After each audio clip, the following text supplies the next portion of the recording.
Hi everyone, welcome to today's webinar on DebtorLogic Plus, CreditorWatch's Age Trial Balance program. I'm guest presenting today. My name's Matt Jackson. I'm the Director of Sales here at CreditorWatch. Some fun facts about me: I just got married a couple of weeks ago, just got back from my honeymoon, so I am still trying to get my head around things here, but back on deck, which has been nice. I race Ironman triathlons in my part-time, and I've never tasted a Tim Tam. Most people's guilty pleasure, just not for me. Let's get into the important stuff though. Today's presentation, just some general housekeeping. If you've got any questions, feel free to write them in the question box via the webinar tool that we're using. The slides and the recording will be available to you and sent to you within 24 hours of us completing today if you ever need to brush up on anything. The session today is probably going to take 20 or 30 or so minutes. The good thing about DebtorLogic Plus is it really is quite intuitive, but what I'm going to try and teach you today is some things to look out for and different ways to prioritize your collections. If you've got any questions, we'll definitely get back in contact with you. There are also going to be 2 polls towards the end, so feel free to vote in those. Just on my performance and if you found this webinar valuable. So first of all, I'll just go through a little bit about CreditorWatch if you've never heard of us before. I'll then give you a live demo of DebtorLogic Plus and how I would use it internally within a business. Just cover some features and benefits of DebtorLogic Plus, and then also the management reporting, which is a cool tool that makes your ATBs look pretty sexy. And I'll show you how to extract that information too. So first of all, who's CreditorWatch? We're a commercial credit reporting bureau in Australia.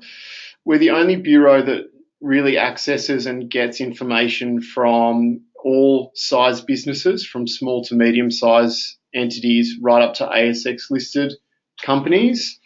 And the huge benefit to that is that we give a much better and accurate cross-section of the market when you're trying to do credit risk due diligence. I see our products fitting into 3 main categories.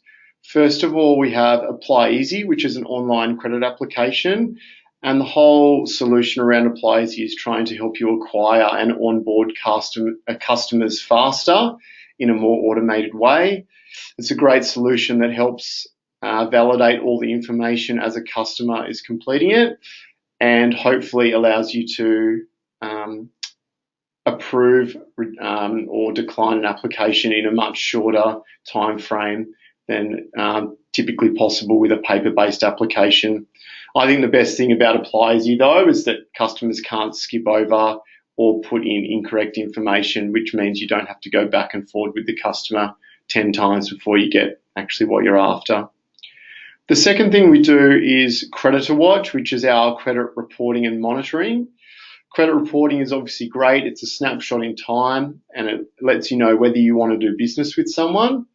And then I think monitoring is probably the most important part about any credit assessment process, and that's the ongoing or proactive alerts around your current customer base.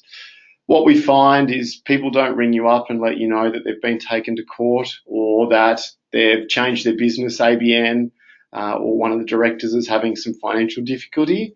And that monitoring really acts as a guardian angel and proactively sends you that information if and when it happens. It doesn't replace your gut feeling, your sales rep going out and saying, hey, they're a little bit quieter than usual, but it's really good proof in the pudding if you do have that bad gut feeling.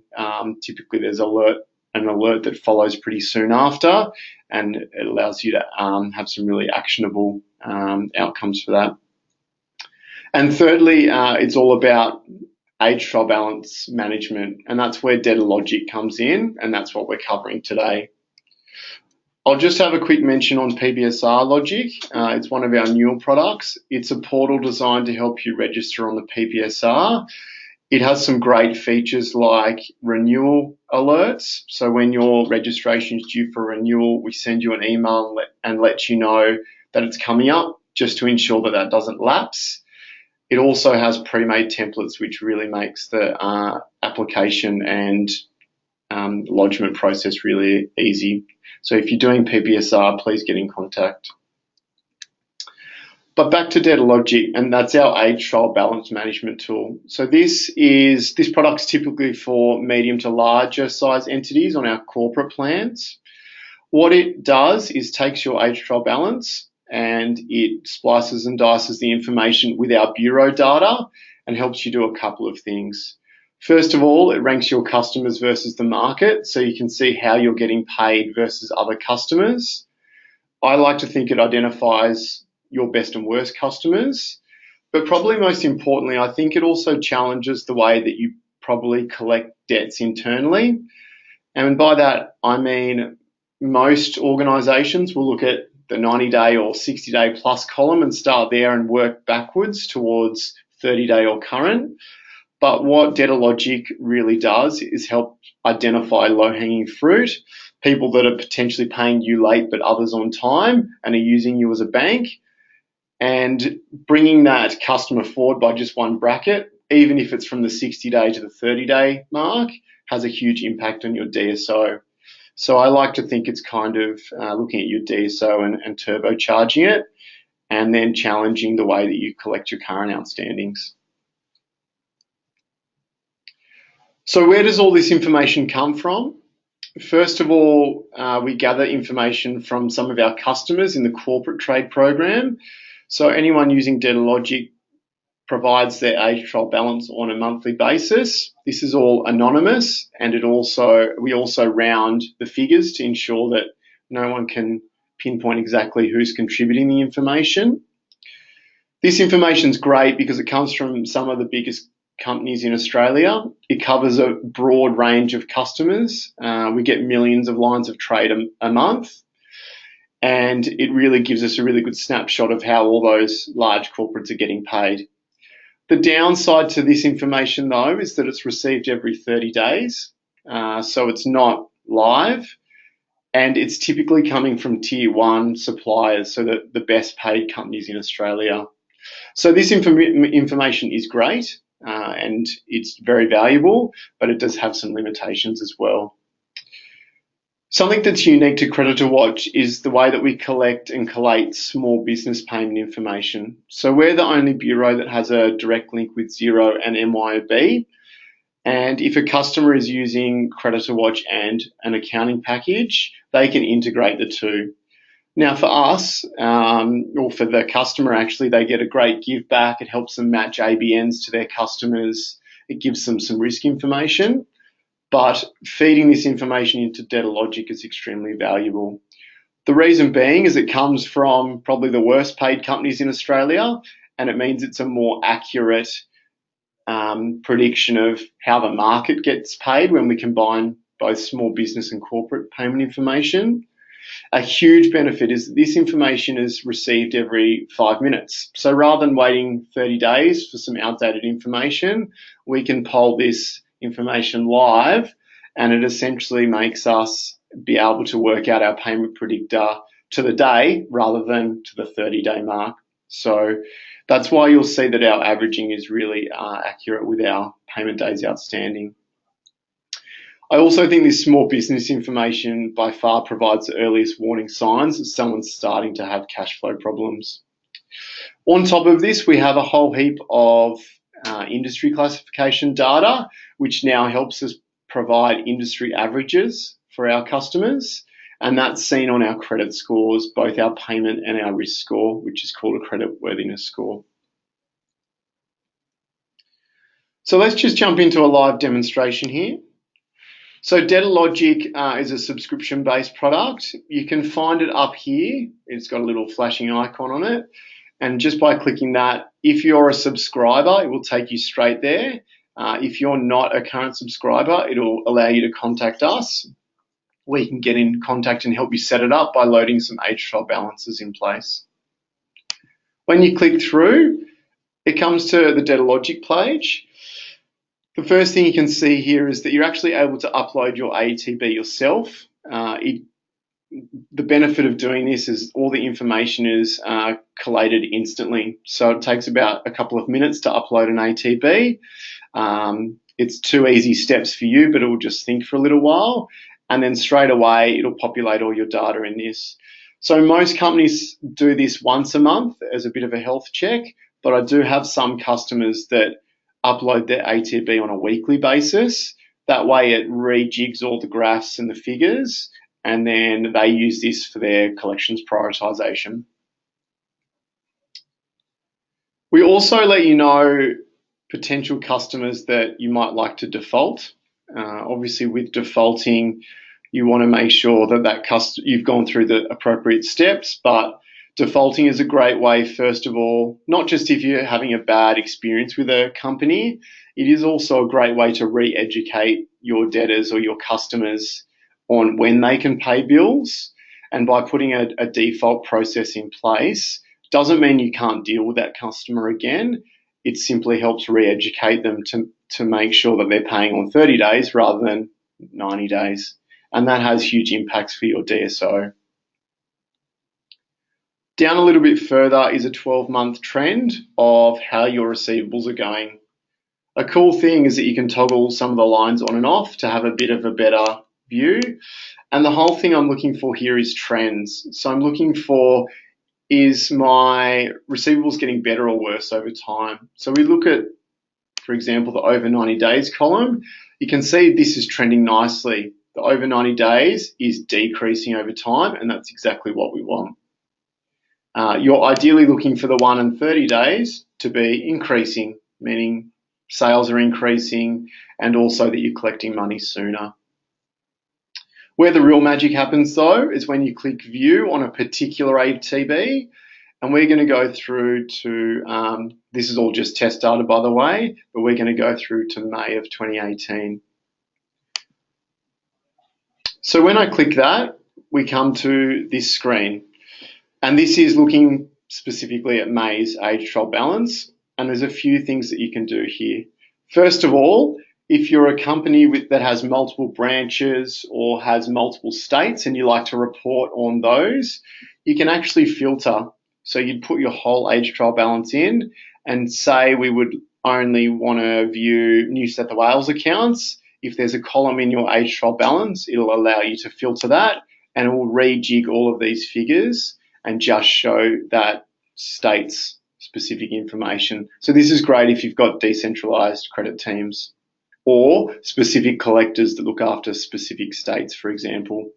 If you also had a collector code as a column, you can also drill down on to specific collectors' accounts and provide a new list that way. I'm not going to go through all the buttons today because I'm going to keep it quite high level, but I'm just going to show you the areas where you get your most bang for your buck when you're analysing your age trial balance. First of all, I like to look at the risk summary. So this tells you the risk factors that are currently associated with the companies you're dealing with and where the amounts overdue stand. So one I always look at is strike-off action. Typically, these companies aren't going to be around in the next 45 days. So I would make a collector give all these a call. Now you can actually just click through onto this and it will open up the accounts for you. So you can see I have 2 entities that make up, or 1 entity and a credit that make up this $14,000. The other ones you obviously want to look at, insolvency notices or companies that are deregistered. The ones that are deregistered, they may have just updated an ABN or an ACN and you want to get that new information. If it's more sinister, you obviously want to ensure that there's no more trading with that entity. Likewise with insolvency notices, you don't want to be, you can contact the administrator or get your guarantees, your goods guaranteed moving forward. It's nice to look at the type of entities you're dealing with also. Some things you can infer from here: government entities, very stable. However, they change their ABN constantly, so you might just have to be on top of that. And they're typically very late payers, so you might need to make that in your a little bit extra in the margins to warrant that. Ideally, staying away or reducing the amount of trusts you're dealing with. And if you're dealing with trusts, ensuring you have the trustee information. We all know that companies are safer bets typically than individual sole traders or partnerships, But this is a great way to just analyze the percentage of entities that you're dealing with. When you click in the high risk flags, it's essentially an extrapolation of the risk analysis. It will tell you the specific company and where the dollar values are outstanding. So it's great to be able to order these columns. So you may want to have a blitz, for example, on the 30 to 60 day accounts, and we'll start with those that have the most risk information and the highest dollar value. So for example, I might want to give this entity a call because they have a fair bit outstanding, but also some late payments due also. The final thing I like to view up here is the credit score changes. So if a credit score gets worse or better over the last 30 days, we'll identify it here for you. So the entities that have gone up, typically they might have gone from deregistered to registered or come out of administration or something like that. Or if it's a small amount, it would typically be an industry trend.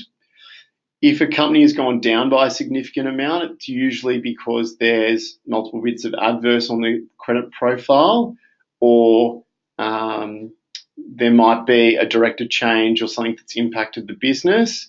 If it's a small amount, usually it's an industry change that has affected that. So that's all well and good. It's great about putting risk information over the your aged trial balance, and it's a good way to prioritize some of your collections. But I think where the real magic happens is where we put our credit scores over your aged trial balance information. So to understand how to use these best, I'm just going to explain the two types of scores we have at CreditorWatch and how they differ slightly. So the first one is we have a credit risk score. We actually call it a credit worthiness score. And it essentially tells you, do you want to do business with someone? But I like to, for the purposes of DebtorLogic, it's a risk score. What is their likelihood of failure? Are they going to be around in 12 months? The other score we have is purely looking at payment information, and it tells you how an entity pays their bills, and that's called a payment predictor. So a great example of how they're differentiated is if you look at Woolies, for example, as a company, their credit score, very stable. They're a large ASX listed entity. Although they're having some downturn in sales, they're still going to hopefully be there in the next 12 months. If not, a lot of people are going to lose their jobs. So their credit score is very, very stable, but their payment score is very, very high, which means they're paying the market late. And they do that because they're a large organization and they typically negotiate terms that are extremely ridiculous. So that's why it's important to get a snapshot of both of the scores, because if you're only making an assessment on one of the two scores, you're really only getting half the picture. If someone is very low risk but paying late, you might want to add some extra amount in the margins, for example, to allow them to pay you at 90 days. Cool. So I think the key to this demonstration for now is ignore the numbers, but let's look at the colors. Now, the reason being is these numbers mean nothing to you because it's all test data.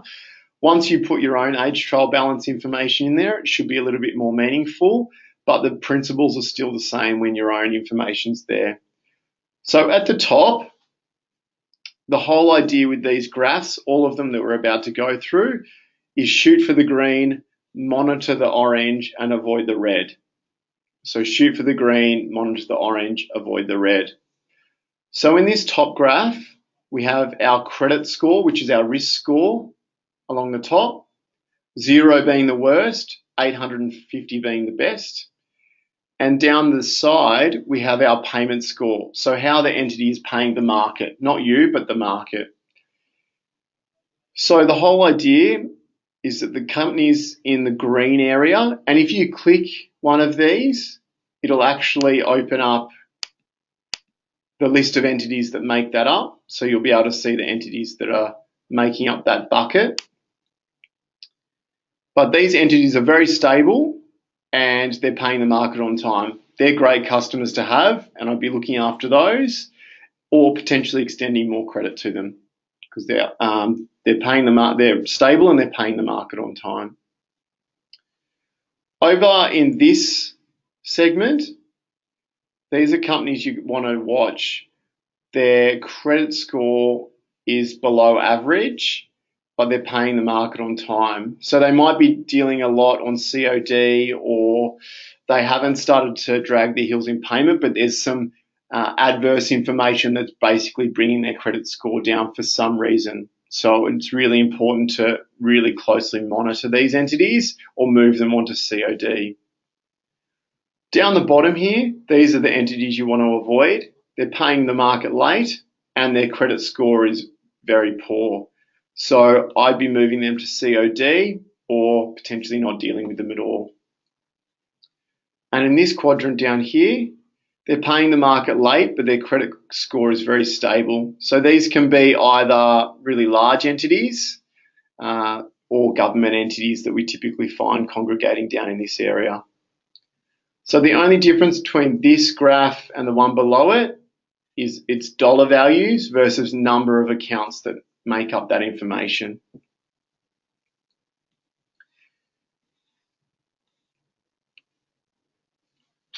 The next thing that we do is take our scores and then we apply it over your own age trial balance information. And I think this is the best way to look at how to prioritize collections.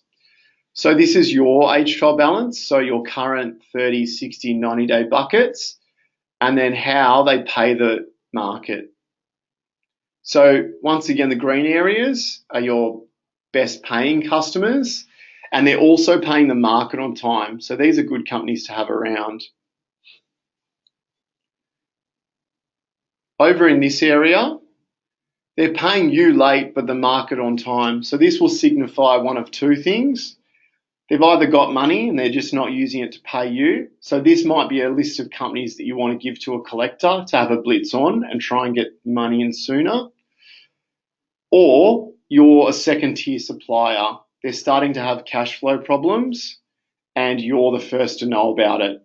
So it would be someone you might want to monitor closely and move to COD, for example.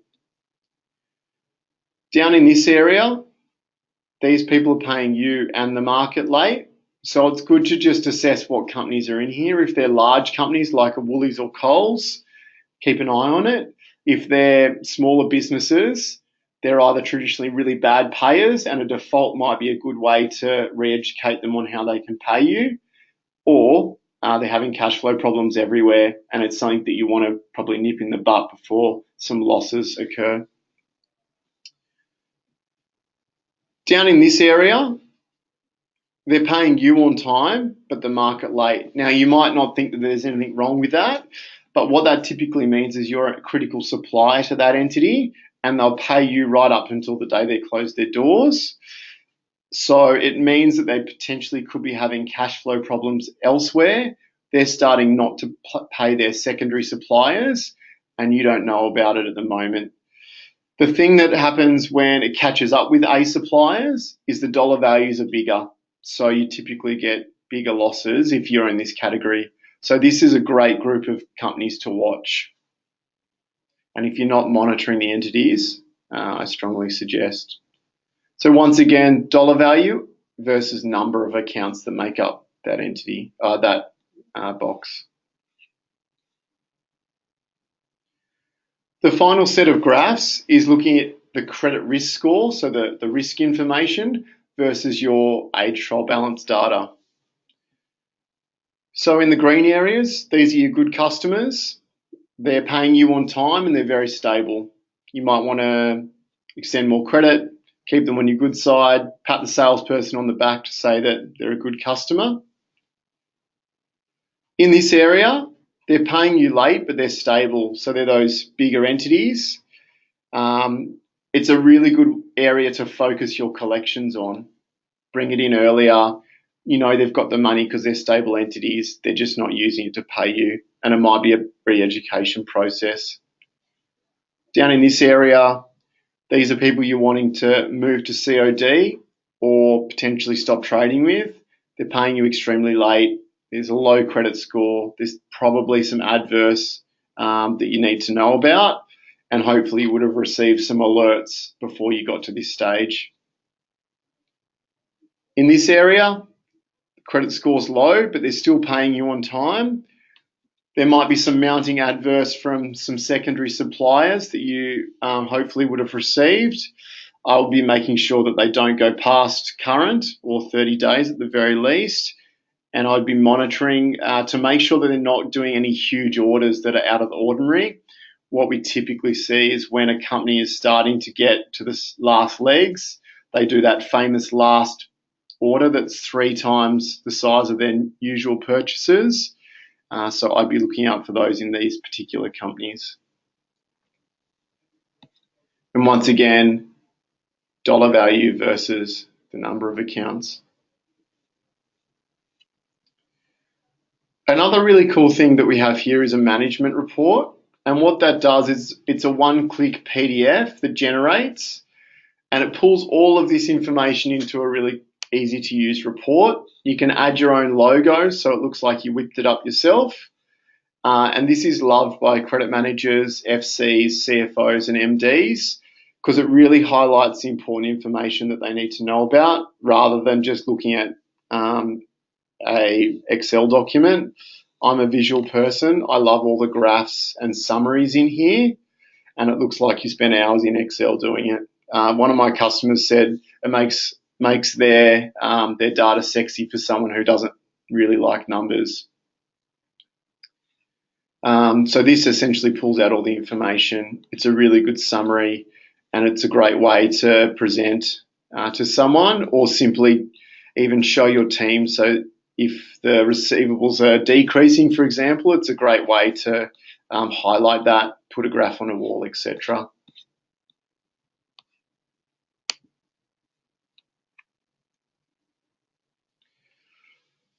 So just a bit of a recap of DebtorLogic. DebtorLogic is an age trial balance tool which really helps you identify your best and worst customers and hopefully helps you challenge the way that you typically collect your outstanding amounts.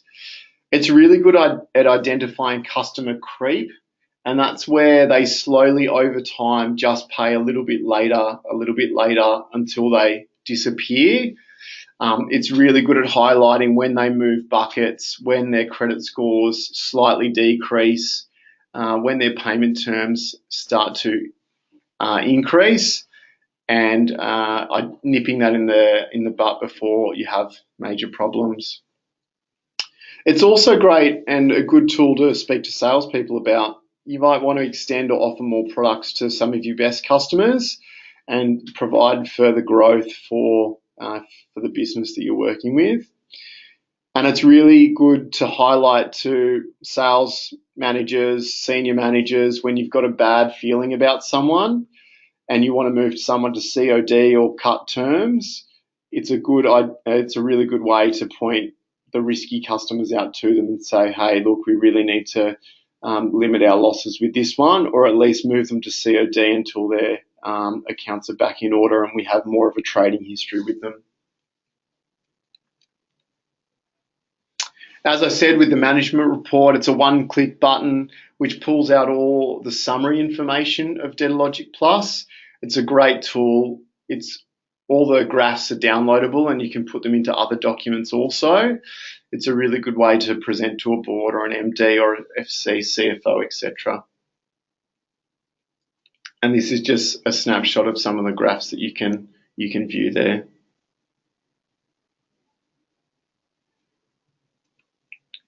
I'm just going to start a poll now. We've just got a couple of polls today. The first one is, did you find today's webinar useful? I'll just give you a minute to answer that. We try and go through the products in the least salesy way possible. Sometimes it's a little bit difficult, but we do like to explain how we would typically see customers use the products and some innovative ways that different industries are using our products. It's really important to think outside the box with collections because it can be sometimes like getting blood out of a stone. And I think DebtorLogic is a really good way to challenge that information. I'm just going to close this one now.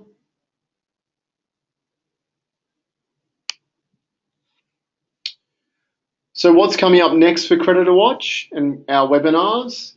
We're doing the next webinar on the Small Business Risk Review. It's a quarterly report that we do, and it specifically looks at small business risk, how they see the market, failures. We know that small business is by far the largest portion of companies or entities in Australia, and they're a really good lead indicator for how larger companies are doing. Typically 80% of a large organisation's companies are small to medium-sized businesses, and it's a good way to poll them and look at their expectations and outlook over the next 3 to 4 months. We're also doing a webinar on the technicalities of PPSR.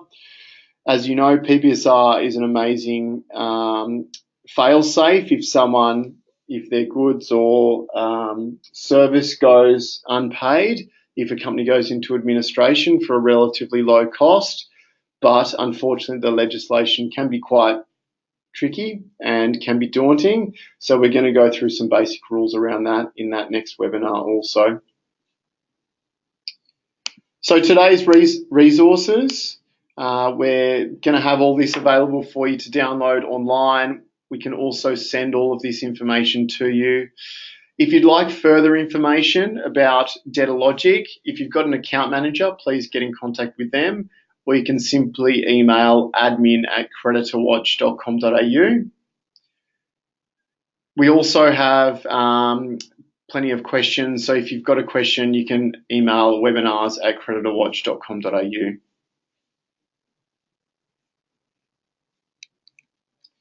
Thank you so much for your time today. It was great to take you through DebtorLogic Plus. It's a great tool, and I encourage you to do a trial of the product if you're not already using it.